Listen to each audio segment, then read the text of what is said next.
निवडणुकीच्या तोंडावर महाराष्ट्रामध्ये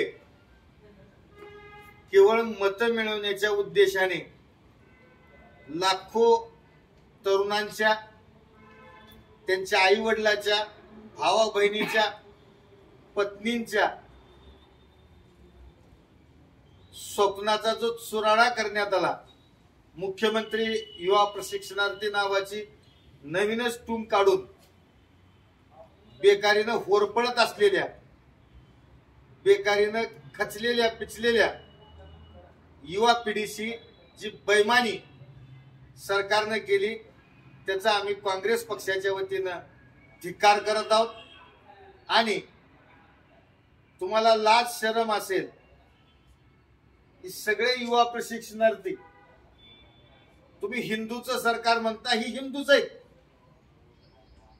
सोयाबीनला भाव नसल्यामुळे मरणारे शेतकरी जसे हिंदू आहेत, तशी हे सुद्धा हिंदू आहेत। या हिंदू युवकांना तुम्ही वाऱ्यावर सोडता आणि हिंदूसाठी सरकार आहे म्हणता। हे जे थोता नौटंगी या ठिकाणी चालवली आहे, ती तात्काळ बंद करावी। यांना तात्काळ यांना सेवेत पूर्वत समावेश करून घ्यावं। ज्या रिक्त जागा प्रत्येक डिपार्टमेंट मध्ये रिक्त जागा आहेत, त्या रिक्त जागावर त्यांच्या शिक्षणाच्या प्रमाणात सहाय्यक म्हणून, सहशिक्षक म्हणून, काय म्हणून त्याला नाव काय द्यायचं, कारण तुम्ही नव्याने टूम काढता।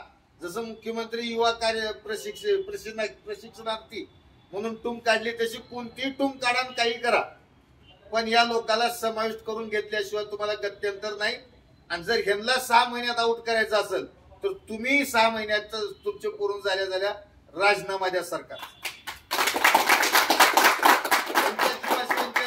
खेळण्याचा तुम्हाला अधिकार नाही, असं मी आव्हान राज्य सरकारला करतो। काँग्रेस पक्षाच्या वतीनं आमचे सन्माननीय प्रदेशाध्यक्ष हर्षवर्धन सपकाळ, आमचे नेते मुख्य प्रतोद आदरणीय अमित भैया देशमुख साहेब, हे सुद्धा हा विषय विधानसभेमध्ये आपल्या सर्व आमदाराच्या माध्यमातून मांडणार आहेत।